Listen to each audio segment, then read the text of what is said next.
రైట్గా details చూస్తే Swarnandhra vision 2047 పై Chandrababu presentation ఇచ్చారు. దక్షిణాది రాష్ట్రాల జిఎస్డిపి వివరాలను వెల్లడించారు. ఏపీ తలసరి ఆదాయం 2,37,951గా ఉందని తెలిపారు. రాష్ట్ర సంపదగా జిఎస్డిపిని గుర్తించాలని సూచించారు. విజన్ డాక్యుమెంట్లో 16 లక్షల మంది భాగస్వాములయ్యారని తెలిపారు. 2047 నాటికి ఏపీ తలసరి ఆదాయం 58,14,916 అవుతుందని పేర్కొన్నారు. జిఎస్డిపి పెరిగితే వచ్చే సంవత్సరానికి ఎఫ్ఆర్బిఎం పెరుగుతుందని చెప్పారు. 15% వృద్ధి జరిగితే ఊహించని ఫలితాలు వస్తాయని చెప్పుకొచ్చారు. ఈ ఏడాది వృద్ధి రేటు 12.94గా ఉందని స్పష్టం చేశారు. వీటన్నిటికంటే ముఖ్యమైనది అభివృద్ధి అని, అదిగాని జరిగితే జిఎస్డిపి తలసరి ఆదాయం ఖచ్చితంగా పెరుగుతుందని చంద్రబాబు ధీమా వ్యక్తం చేశారు. తలసరి ఆదాయంలో దేశం కంటే రాష్ట్రమే ముందుందని తెలిపారు. తెలుగుదేశంలో పార్టీ ఎప్పుడు అధికారంలో ఉన్న వ్యవసాయానికి పెద్దపీట వేస్తుంది అన్నారు. వ్యవసాయ రంగంలో వృద్ధి 15.86 ఉందని చంద్రబాబు వెల్లడించారు.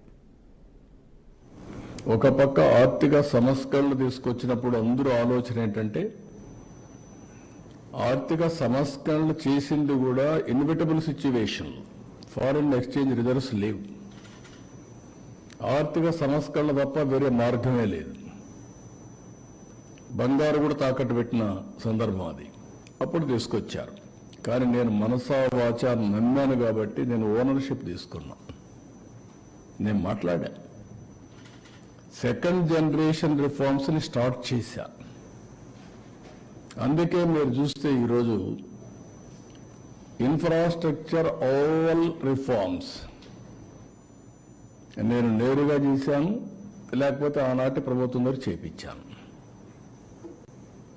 ఒక పవర్ సెక్టర్ రిఫార్మ్స్ అని తీసుకొచ్చి, అందుకే ఎన్నో సందర్భాలు చెప్పాను, పవర్ సెక్టర్ రిఫార్మ్స్ తీసుకొచ్చి రాష్ట్రానికి వెలుగులు ఇచ్చాను. నేను అధికారాన్ని కోల్పోయాను. ప్రధానమంత్రి గారు ఆయుష్మాన్ భారత్ పెట్టిన,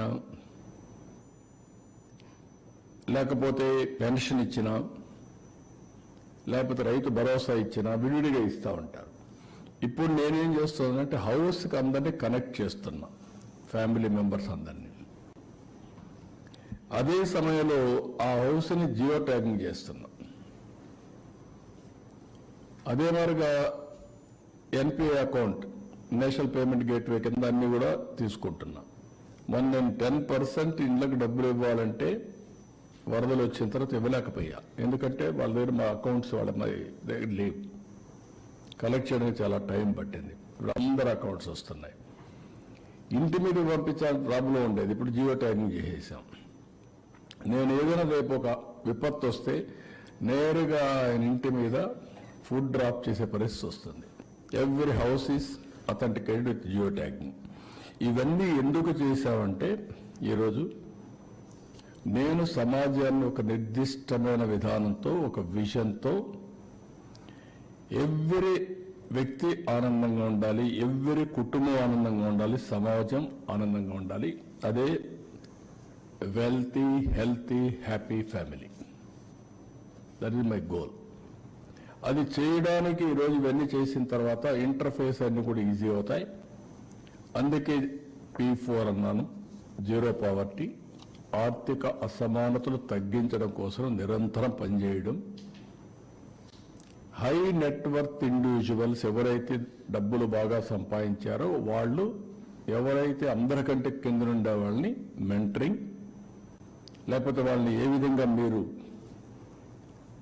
పైకి తీసుకురావాలో ఒక కార్యక్రమం తీసుకొని చేయమంటున్నాం. ఒక ఆర్గనైజేషన్ కావచ్చు, వాళ్ళ యొక్క ఆర్థిక వనరులను బట్టి, వాళ్ళ శక్తి సామర్థ్యాలను బట్టి, వాళ్ళ విల్లింగ్నెస్ను బట్టి, వాళ్ళ యొక్క ఎబిలిటీ అంటే ఒకసారి కెపాసిటీ ఉంటుంది.